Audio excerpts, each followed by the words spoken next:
یہ 1971 کا سال تھا۔ ایک نوجوان لڑکا انگلینڈ کی سردیوں میں اپنی جیبوں میں ہاتھ ڈالے ایک سٹور کے باہر کھڑا تھا۔ اس کے چہرے پر خاموشی تھی مگر آنکھوں میں خواب تھے۔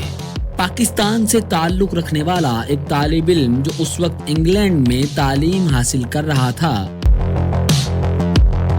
اس کے پاس نہ کوئی دولت تھی نہ کوئی بڑا سہارا، بس ایک ہنر تھا، کرکٹ کھیلنے کا،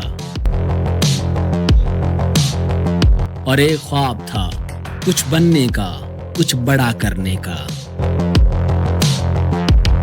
لیکن خوابوں کی دنیا میں داخل ہونے سے پہلے زندگی نے اس کے سامنے حقیقت کا آئینہ رکھا۔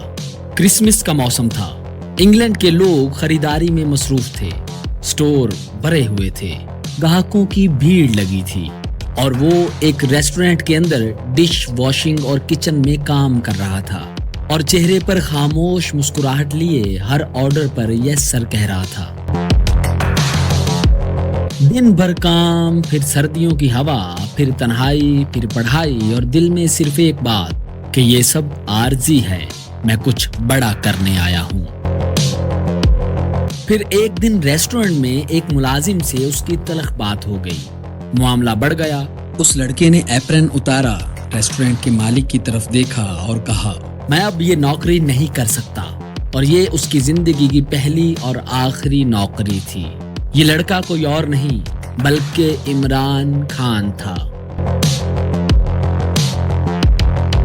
اور پھر یہی عمران خان اتنا مشہور ہوا کہ وہ ایک برانڈ بن گیا۔ اپنے عروج پر ان کی پاپولیرٹی کا اندازہ ہم اس بات سے لگا سکتے ہیں کہ 1980 کی دہائی کی بات ہے۔ تب ویسٹ انڈیز کے کرکٹرز ایک چیریٹی میچ کھیلنے کے لیے امریکہ جا رہے تھے۔ دوران فلائٹ مسافروں نے ویسٹ انڈیز کے لمبے لمبے کھلاڑیوں کو دیکھ کر سمجھا کہ شاید یہ باسکٹ بال کے پلیئرز ہیں۔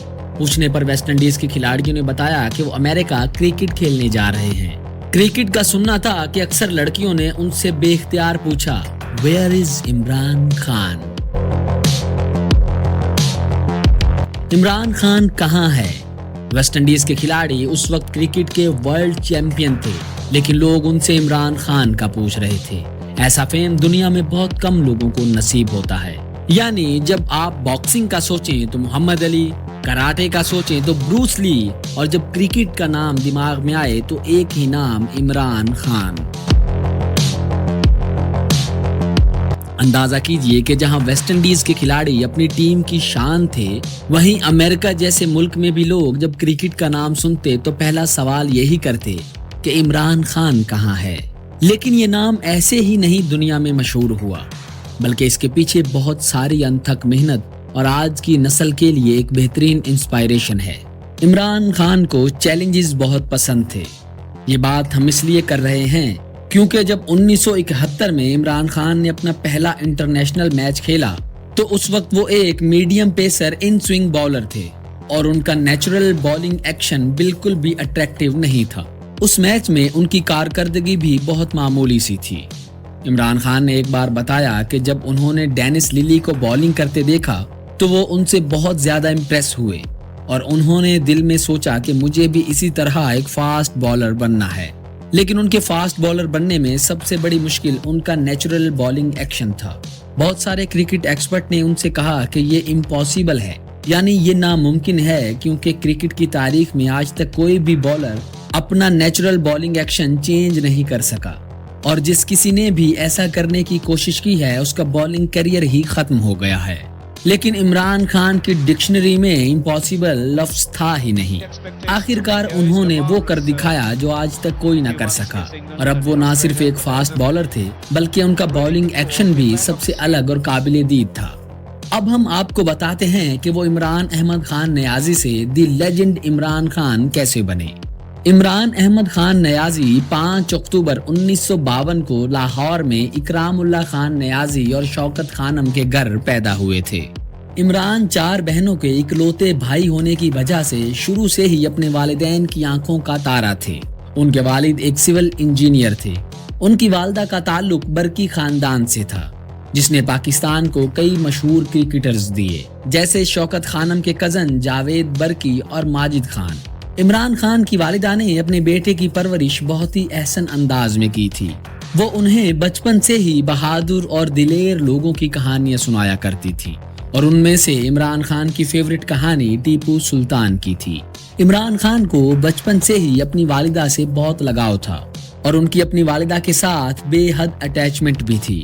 اپنی اسٹوڈنٹ لائف میں وہ علامہ اقبال، علی شرعتی اور چارلس لیگئی ایٹن، جو کہ برطانوی سفارتکار تھے اور بعد میں انہوں نے اسلام قبول کر لیا تھا، ان سے بہت انسپائرڈ تھے۔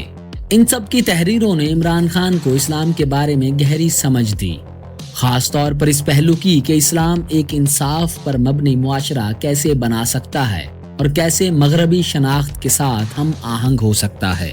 عمران خان کا تعلق پٹھان قوم کے نیازی قبیلے سے ہے، اور بہت سے لوگ نہیں جانتے کہ ان کے ایک بزرگ ہیبت خان نیازی شیر شاہ سوری کی آرمی کے اہم جنرل رہ چکے تھے اور بعد ازاں پنجاب کے گورنر بھی رہ چکے تھے۔ اب ہم عمران خان کے تعلیمی سفر کی بات کریں تو عمران خان نے اپنی ابتدائی تعلیم لاہور کے ایچسن کالج اور کیتھیڈرل اسکول سے حاصل کی تھی۔ 1971 میں وہ تعلیم کے لیے انگلینڈ کے شہر وورکیسٹر کے رائل گرامر اسکول پہنچے، جہاں وہ کرکٹ کھیلنے لگے اور رفتہ رفتہ ایک بہت عمدہ کرکٹر بن گئے۔ 1972 میں عمران خان نے کیمبرج یونیورسٹی میں داخلے کی کوشش کی، مگر ان کا وہاں ایڈمیشن نہ ہو سکا، اور پھر بعد میں وہ آکسفورڈ یونیورسٹی کے کیبل کالج میں داخلہ حاصل کرنے میں کامیاب ہو گئے، اور وہاں انہوں نے فلسفہ، سیاست اور معیشت کی تعلیم حاصل کی، اور 1975 میں وہ وہاں سے گریجویٹ ہو گئے۔ پڑھائی کے بعد وہ پاکستان آ گئے۔ چند سال گزر گئے اور اب وہ وقت تھا جب عمران خان اپنا باؤلنگ ایکشن چینج کرنے کے بعد 1970 کی دہائی کے آخر میں دنیا کے بہترین آل راؤنڈر میں شمار ہونے لگے تھے۔ اس وقت ان کی زندگی صرف کرکٹ کے گرد گھومتی تھی۔ آکسفورڈ یونیورسٹی میں تعلیم حاصل کرنے والا یہ نوجوان کھیل کے ساتھ ساتھ ایک باوقار اور پرکشش شخصیت کے طور پر تیزی سے ابھر رہا تھا۔ اسی دوران وہ لندن کی اعلیٰ سوسائٹی میں مقبول ہونے لگا۔ وہ لندن کی رنگینیوں میں جا کر آہستہ آہستہ مذہب سے دور ہونے لگا۔ عمران خان کے ان دنوں کئی لڑکیوں سے تعلقات رہے۔ اس وقت انہیں لندن کی نائٹ لائف کا حصہ سمجھا جاتا تھا اور انہیں ایک پلے بوائے کہا جاتا تھا۔ 1982 میں عمران خان کی ملاقات ایما سرجنٹ سے ہوئی۔ ایما ایک ذہین آرٹسٹ تھیں جن کا تعلق ایک امیر اور بااثر برطانوی خاندان سے تھا۔ عمران اور ایما کے درمیان وہ محبت کا رشتہ قائم ہوا جو کبھی ختم نہ ہونے والا لگتا تھا۔ ایما صرف عمران کی محبوبہ ہی نہیں بلکہ ان کی زندگی کا ایک اہم حصہ بن گئی تھی۔ عمران جہاں جاتے ایما ان کے ساتھ ہوتی۔ آسٹریلیا کے کرکٹ ٹور سے لے کر پشاور کے شکار کے سفر تک وہ عمران کی ہم سفر رہیں۔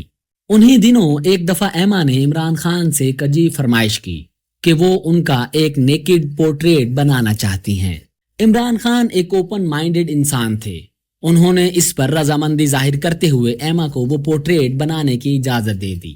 ایما نے عمران خان کے اس طرز کے کئی پورٹریٹ بنائے جو آپ اس وقت سکرین پر دیکھ رہے ہیں۔ لندن میں عمران کا گھر ایما کے اسٹوڈیو اور مشہور ٹریمپ نائٹ کلب کے قریب تھا۔ یہ گھر دونوں کے تعلقات کا مرکز بن گیا، مگر وقت کے ساتھ ساتھ فاصلے بڑھنے لگے اور 1986 میں یہ خوبصورت رشتہ ختم ہو گیا۔ اور عمران بعد میں یہ اعتراف کرتے ہیں کہ ایما وہ واحد عورت تھی جس سے میں نے سچی محبت کی۔ عمران خان کی زندگی میں ایک بہت ہی مشکل موڑ اس وقت آیا جب 1985 میں ان کی والدہ کینسر جیسے موذی مرض کی وجہ سے وفات پا گئیں۔ عمران خان نے ان کے علاج کے لیے بہت کوشش کی، لیکن اس وقت پاکستان میں کینسر کا کوئی ہسپتال موجود نہ تھا۔ عمران خان کے دل میں آیا کہ صرف میری والدہ ہی نہیں بلکہ روزانہ نہ جانے کتنے لوگ اس مرض کی وجہ سے اپنی جان گنوا رہے ہوں گے۔ تب انہوں نے دل ہی دل میں ٹھان لی تھی کہ ایک دن وہ پاکستان میں کینسر ہسپتال بنائیں گے۔ عمران خان کے لیے یہ دور بہت مشکل سے بھرا ہوا تھا کیونکہ ایما کے بعد اب ان کی والدہ بھی انہیں چھوڑ کر جا چکی تھی۔ ایما کے بعد عمران کی زندگی میں کئی خواتین آئیں۔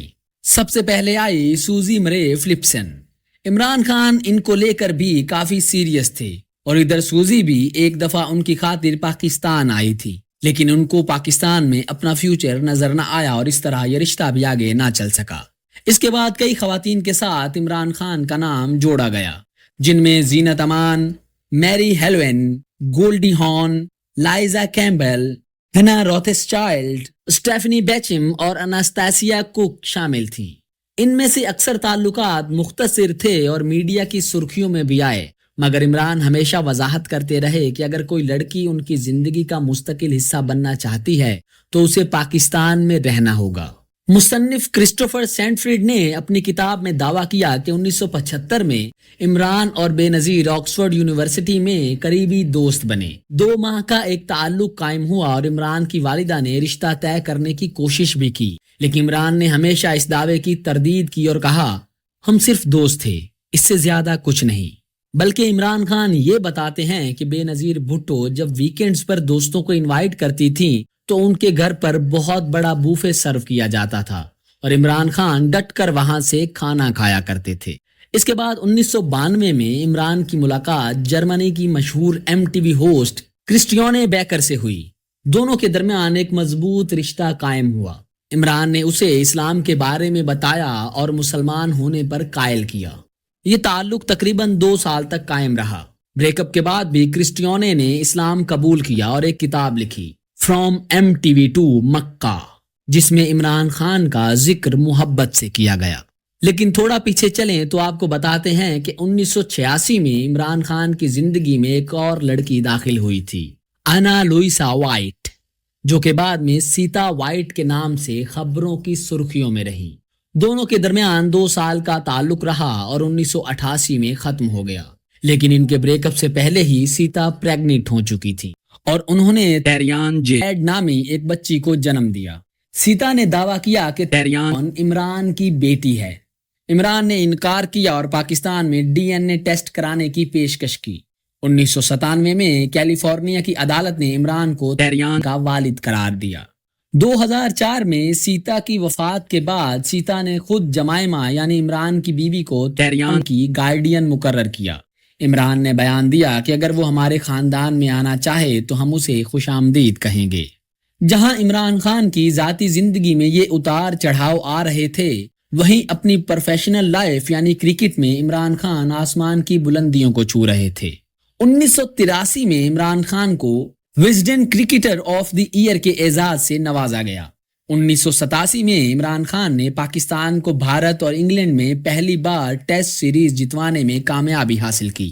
لیکن صرف یہی نہیں، ایسی کئی سیریز تھیں جو کہ وہ بائسڈ امپائرنگ کی وجہ سے نہ جیت سکے تھے، کیونکہ اس وقت ہوم گراؤنڈ پر اسی ملک کے امپائر ہوتے تھے جو کہ کمپرومائز ہو جاتے تھے اور اکثر فیصلے اپنی ہوم ٹیم کے فیور میں دیتے تھے۔ عمران خان اس چیز کے سخت خلاف تھے اور اس کو چینج کرنا چاہتے تھے، لیکن انہیں ایک ہی جواب امپاسبل سننے کو ملتا تھا۔ لیکن اس کا بھی عمران خان نے حل ڈھونڈ نکالا، یعنی نیوٹرل امپائرنگ۔ اور اس بات کے توسط سے آپ کو بتاتے چلیں کہ یہ عمران خان ہی تھے جنہوں نے اس صورتحال سے نمٹنے کے لیے کرکٹ میں نیوٹرل امپائرنگ کا کنسپٹ پیش کیا، جس سے کھیل میں کافی حد تک ٹرانسپیرنسی آ گئی۔ 1999 میں انہیں international cricketer of the year کا ایوارڈ ملا۔ عمران خان نے آل راؤنڈر ٹرپل یعنی 1000 رنز، 100 وکٹیں اور 100 کیچز مکمل کیے، اور انہوں نے ایک ٹیسٹ میچ میں کپتان کے طور پر سب سے زیادہ وکٹیں لینے کا عالمی ریکارڈ بھی قائم کیا۔ انہوں نے پاکستان کی جانب سے ٹیسٹ میچز میں سب سے زیادہ player of the series award حاصل کیے اور دنیا میں اس فہرست میں 4تھے نمبر پر ہیں۔ وہ اصل میں 1987 کے کرکٹ ورلڈ کپ کے بعد ریٹائر ہونا چاہتے تھے، مگر اس وقت کے ڈکٹیٹر صدر جنرل ضیاء الحق کی درخواست پر 1988 میں انہوں نے دوبارہ ٹیم جوائن کر لی۔ عمران خان کو ضیاء الحق اپنی کیبنٹ میں سپورٹس منسٹر بھی بنانا چاہتے تھے، لیکن عمران خان نے ان کی یہ آفر ٹھکرا دی، کیونکہ شاید ان کے ضمیر کو یہ گوارا نہیں تھا کہ وہ ایک ڈکٹیٹر کی کیبنٹ میں منسٹرشپ حاصل کریں، لہٰذا انہوں نے یہ آفر ٹھکرا دی۔ انہوں نے 1980 کی دہائی اور 1990 کی دہائی کے شروع میں زیادہ تر وقت پاکستان کی کرکٹ ٹیم کی کپتانی کی۔ انہوں نے ہمیشہ پاکستان کی کرکٹ ٹیم میں نئے ٹیلنٹ کو انٹروڈیوس کروایا۔ انضمام، وقار یونس، وسیم اکرم، یہ سبھی لیجنڈز ہیں جو عمران خان کو اپنا گاڈ فادر سمجھتے ہیں۔ یہ عمران خان ہی تھے جنہوں نے پاکستان کی ایوریج ٹیم کو جیتنا سکھایا اور کرکٹ کی دنیا میں اسے ایک نئی شناخت دی۔ انہوں نے ریورس سوئنگ باؤلنگ کی ٹیکنیک سرفراز نواز سے سیکھی اور پھر یہ ٹیکنیک وسیم اکرم اور وقار یونس کو سکھائی، جنہوں نے بعد میں اسے پوری دنیا میں مشہور کر دیا۔ عمران خان کی زندگی کا سب سے یادگار لمحہ 1992 کا ورلڈ کپ تھا۔ جب ورلڈ کپ کا فائنل آیا تو تقریباً 87,000 تماشائی گراؤنڈ میں اور کروڑوں آنکھیں دنیا بھر میں ٹی وی اسکرینوں پر جمی ہوئی تھی۔ پاکستان کی بیٹنگ پہلے آئی لیکن شروعات مایوس کن تھی۔ رمیز راجہ کچھ ہی رنز بنانے کے بعد جلد آؤٹ ہو گئے۔ پھر عامر سہیل بھی۔ پاکستان کی ٹیم کو تو جیسے سانپ سونگھ گیا تھا اور ایسے میں ٹیم کا مورال گر رہا تھا۔ سب پاکستانی کھلاڑی ایک دوسرے کو دیکھ رہے تھے جیسے کوئی راہ دکھانے والا ہی نہ ہو۔ عمران خان جو ایک فاسٹ باؤلر تھے اور بیٹنگ ان کا بنیادی شعبہ نہیں تھا، اس نازک لمحے میں نمبر 3 پر بیٹنگ کے لیے آئے۔ یہ وہ لمحہ تھا جب کپتان نے دوسروں کو حوصلہ دینے کے لیے خود سینے پر گیندے کھانے کا فیصلہ کیا۔ یہ صرف سکور بنانے کی بات نہیں تھی، یہ ٹیم کو سنبھالنے کا فیصلہ تھا۔ عمران خان نے جاوید میاں-داد کے ساتھ ایک ذمہ دارانہ پارٹنرشپ قائم کی۔ یہ 139 رنز کی پارٹنرشپ بنی۔ عمران خان نے 110 گیندوں پر 5 چوکے اور 1 چھکے کی مدد سے 72 رنز بنائے اور جاوید میاں-داد نے اپنے تجربے سے کھیل کو سنبھالا اور 58 رنز بنائے۔ اس پارٹنرشپ نے نہ صرف سکور بورڈ کو سنبھالا بلکہ ٹیم کے نوجوان کھلاڑیوں کو اعتماد بھی دیا۔ انضمام اور وسیم اکرم کو بعد میں جارحانہ کھیل کے لیے جیسے ایک بنیاد مل گئی۔ یہ وہ لمحہ تھا جب عمران خان نے صرف ایک کپتان نہیں بلکہ ایک رہنما ہونے کا ثبوت دیا۔ وہ شدید دباؤ میں خود آ گئے، نوجوان کھلاڑیوں کو اعتماد دیا، کھیل کو حکمت سے سنبھالا، جارحیت اور سکون کا توازن رکھا۔ عمران نے صرف بلہ نہیں اٹھایا تھا، وہ ایک قوم کی امیدیں اٹھا کر میدان میں آئے تھے۔ یہ پارٹنرشپ پاکستان کو 249 رنز تک لے گئی، جو اس دور کے لحاظ سے ایک مضبوط سکور تھا۔ بعد میں وسیم اکرم کے جادوئی سپیل نے انگلینڈ کو ہرا دیا، لیکن بنیاد وہی پارٹنرشپ تھی جو عمران اور میاں-داد نے بنائی، اور بالآخر پاکستان ورلڈ کپ جیت گیا۔ اس جیت میں عمران خان کا بہت بڑا ہاتھ تھا۔ عمران خان نے ورلڈ کپ کی ٹرافی اٹھائی اور کہا کہ یہ جیت میرے کینسر ہسپتال بنانے کے خواب میں بہت مددگار ثابت ہوگی، اور اس طرح سے انہوں نے اپنی آنے والی زندگی کے سب سے بڑے مشن کے بارے میں لوگوں کو بتایا۔ ورلڈ کپ کا جیتنا تھا کہ عمران خان جو پاکستان میں پہلے ہی بہت مقبول تھے، وہ راتوں رات پورے ملک کی آنکھوں کا تارا بن گئے۔ لوگ انہیں پرائیڈ آف نیشن بھی کہنے لگے۔ To carry on like Western teeny boppers at a rock concert. 1987 میں کرکٹ سے عارضی ریٹائرمنٹ کے بعد عمران خان نے عوام سے پہلی بار یہ خواب شیئر کیا تھا۔ انہوں نے اعلان کیا کہ وہ ایک جدید کینسر ہسپتال بنانا چاہتے ہیں جو صرف امیروں کے لیے نہیں بلکہ غریب ترین مریضوں کے لیے بھی مفت ہوگا۔ جب عمران خان نے پاکستان میں کینسر ہسپتال بنانے کا سوچا تو انہوں نے پاکستان کے ٹاپ 40 ڈاکٹرز سے اپنے ہسپتال کے بارے میں کنسلٹ کیا، جن میں سے 39 کا ایک ہی جواب تھا، امپاسبل۔ لیکن چونکہ عمران خان کی ڈکشنری میں امپاسبل لفظ تھا ہی نہیں تو وہ اس مشن کو آگے بڑھانے میں ڈٹ گئے۔ 1992 کے ورلڈ کپ کے فوراً بعد لاہور میں زمین حاصل کی گئی۔ ہسپتال کا نقشہ امریکی ہسپتال میموریل سلوان کیٹرنگ کی طرز پر تیار کیا گیا۔ ہسپتال کو بنانے کے لیے $40 ملین چاہیے تھے۔ انہوں نے اپنا ذاتی سرمایہ لگایا۔ 1987 ورلڈ کپ کی آمدن دی، اشتہارات سے کمائی ہوئی رقم بھی ہسپتال کو دے دی۔ اس رقم کو جمع کرتے کرتے عمران خان اپنا سب کچھ قربان کر چکے تھے، لیکن کافی بڑی رقم ابھی بھی باقی تھی۔ لہٰذا انہوں نے لاہور کے قذافی اسٹیڈیم میں چیریٹی میچز کروائے، پی ٹی وی پر ٹیلی تھونز کیے، لیکن اس کے باوجود بھی ابھی بہت ساری رقم عمران خان کو بلڈنگ اور مشینری کے لیے چاہیے تھی، جس پر عمران خان نے عام عوام میں جانے کا فیصلہ کیا۔ عمران خان نے پورے ملک کا دورہ کیا۔ وہ ہر شہر، ہر گاؤں، ہر گلی میں پہنچے۔ اسکول، کالجز، یونیورسٹیز، حتیٰ کہ مساجد میں لوگوں نے اعلان کروا کر عمران خان کے لیے چندہ اکٹھا کیا۔ غریب سے غریب تر لوگوں نے بھی اس مہم میں عمران خان کو بھرپور امداد دے کر اپنا کردار ادا کیا۔ اوورسیز پاکستانیوں نے بھی عمران خان کی کال پر دل کھول کر عطیات دیے۔ ملک اور بیرون ملک کے ماہرین نے تعمیر میں حصہ لیا۔ عمران خان نے ہر چھوٹی بڑی تفصیل کی نگرانی خود کی۔ کیمیکل لیبارٹری ہو یا آپریشن تھیٹر، کوئی کونا ان کی نظروں سے اوجھل نہ رہا۔ 29 دسمبر 1994 کو ہسپتال کا افتتاح ہوا، اور یہ ہسپتال کی پہلی مریضہ جو کہ ایک بچی تھی اس کے ہاتھوں ہوا، جبکہ اس وقت کی وزیر اعظم اور عمران خان کی دوست بے نظیر بھٹو اس کا افتتاح کرنا چاہتی تھی۔ جب انہیں پتا چلا کہ انہیں افتتاح پر نہیں بلایا جائے گا تو ان کے اور عمران خان کے تعلقات میں کافی تلخی آ گئی۔ عمران خان نے جو خواب دیکھا تھا اسے ممکن کر دکھایا۔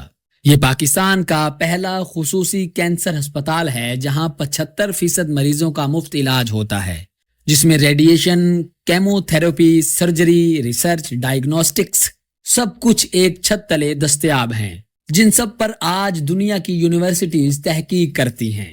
عمران خان کے لیے یہ ایک نیا تجربہ تھا۔ وہ پاکستانی قوم کے اس جذبے سے بہت زیادہ متاثر ہوئے۔ اس چیز نے عمران خان کی سوچ میں ایک واضح تبدیلی پیدا کر دی کہ پاکستان کی عوام پاکستان میں بہتری چاہتے ہیں۔ 12 مئی 1995 کو عمران خان نے جمائمہ کے ساتھ اپنی شادی کا اعلان کیا تو پاکستان میں لوگوں نے اس بات پر بہت خوشی کا اظہار کیا۔ یہ شادی دنیا بھر میں خبروں کی زینت بنی، کیونکہ یہ نہ صرف 2 مختلف ملکوں بلکہ 2 مختلف تہذیبوں اور مذاہب کے درمیان ایک بندھن تھا۔ جمائمہ جو اس وقت صرف 21 سال کی تھیں، انہوں نے عمران کی خاطر نہ صرف اسلام قبول کیا بلکہ پاکستان آ کر لاہور میں رہنے لگی۔ انہوں نے اردو سیکھنے کی کوشش کی، پاکستانی سیاست اور فلاحی کاموں میں دلچسپی لی۔ وہ شوکت خانم اسپتال کے لیے فنڈز جمع کرنے میں عمران خان کے ساتھ میدان میں اتری، لیکن حالات اتنے سادہ نہ تھے۔ عمران خان کی زندگی میں سیاست، فلاحی کام اور شہرت تھی، جبکہ جمائمہ مغرب میں پلی بڑھی تھی۔ پاکستان کے روایتی اور سخت معاشرے میں انہیں ایڈجسٹ کرنا مشکل ہوتا گیا۔ وہ اکثر کہا کرتی تھی کہ پاکستانی لوگ انہیں غیر ملکی بہو کے طور پر قبول نہیں کرتے۔ دونوں کے 2 بیٹے ہوئے، سلیمان عیسیٰ اور قاسم۔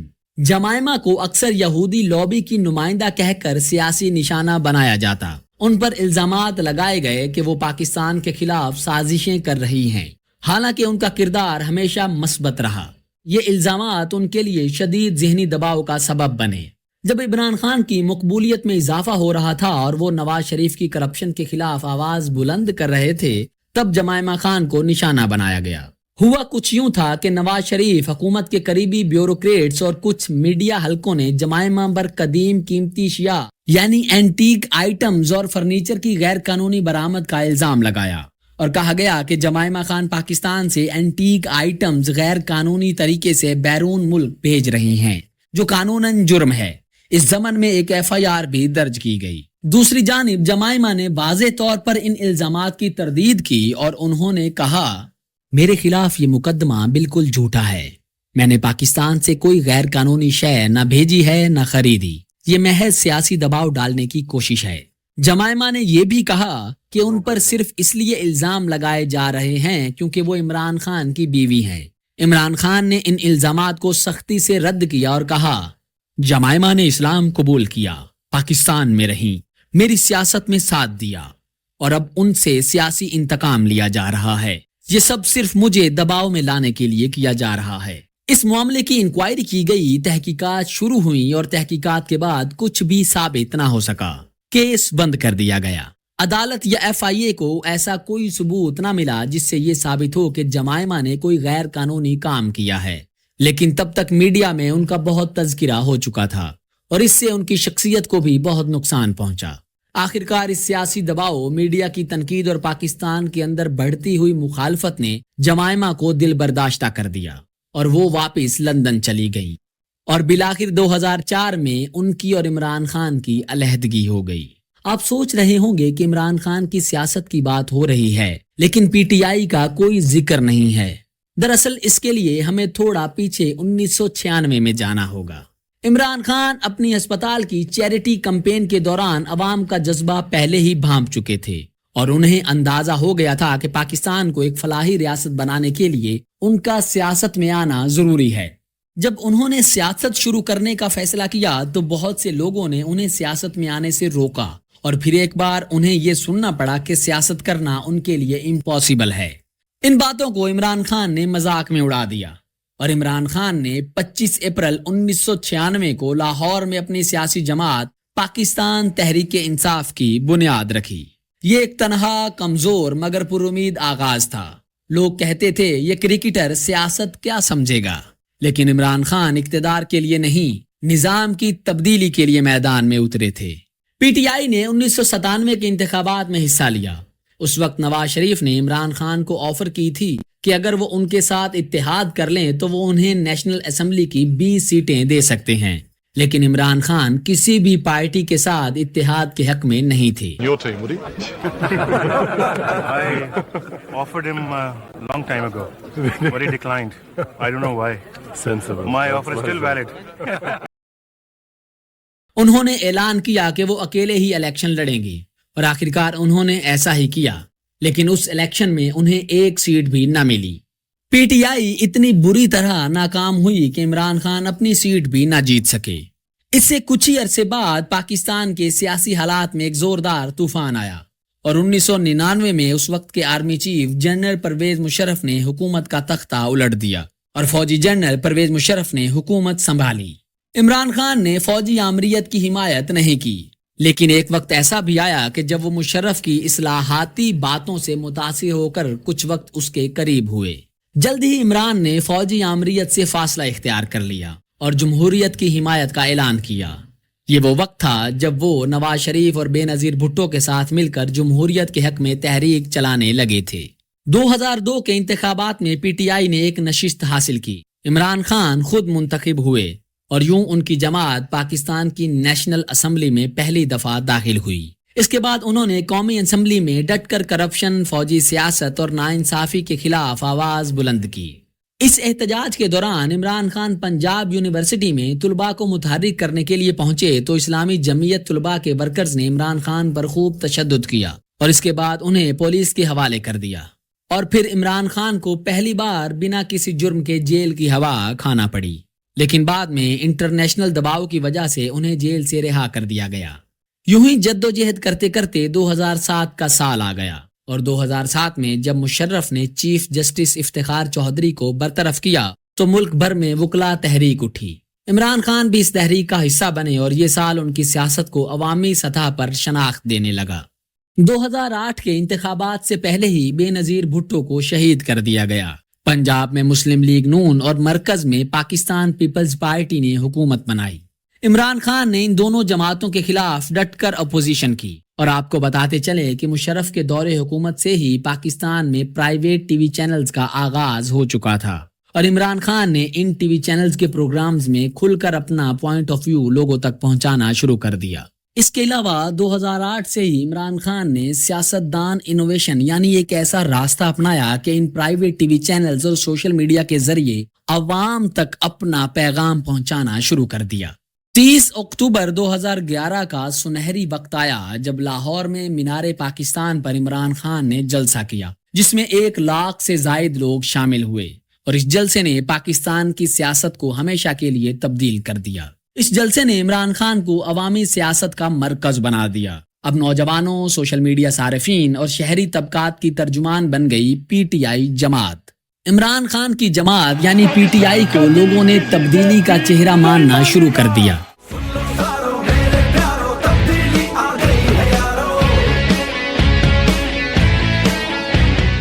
اور بڑھ چڑھ کر عمران خان کو سپورٹ کیا. اس کے بعد پھر 2013 کا الیکشن ہوا جس میں پی ٹی آئی قومی سطح پر تیسری بڑی جماعت بن کر ابھری. عمران خان کو خیبر پختونخوا میں حکومت ملی. عمران خان نے وہاں تعلیم، پولیس اصلاحات، شجرکاری اور احتساب کے اداروں پر کام شروع کیا. مگر مرکز میں نون لیگ اقتدار میں آ گئی. یہاں آپ کو بتاتے چلیں کہ 2013 کے الیکشنز میں نون لیگ کی جانب سے کئی حلقوں میں شدید دھاندلی کی گئی تھی. عمران خان نے دھاندلی کے الزامات پر 126 دن کا دھرنا دیا. یہ تاریخ کا سب سے طویل دھرنا تھا. اس دھرنے کے دوران عمران خان پر اسٹیبلشمنٹ کے ساتھ ساز باز کی خبریں بھی کافی گردش کرتی رہیں. عمران خان کے ایک سینئر ساتھی جاوید ہاشمی نے اس موضوع پر اسمبلی میں ایک تقریر کی. پی ٹی آئی چھوڑ دی اور اسمبلی سے استعفیٰ دے دیا. وہ عمران خان جو سیاست میں فوجی مداخلت کے سخت خلاف تھے اب انہی فوجی جرنیلوں کے ہاتھوں کا کھلونا بن چکے تھے.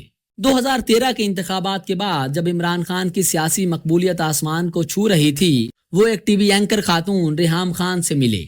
ریحام خان ایک برطانوی نژاد پاکستانی صحافی، ٹی وی اینکرز اور سابقہ ویدر پریزنٹر تھیں. انہوں نے بی بی سی میں کام کیا، پھر پاکستان آ کر نیوز چینلز پر سیاسی پروگرامز کی میزبانی کی.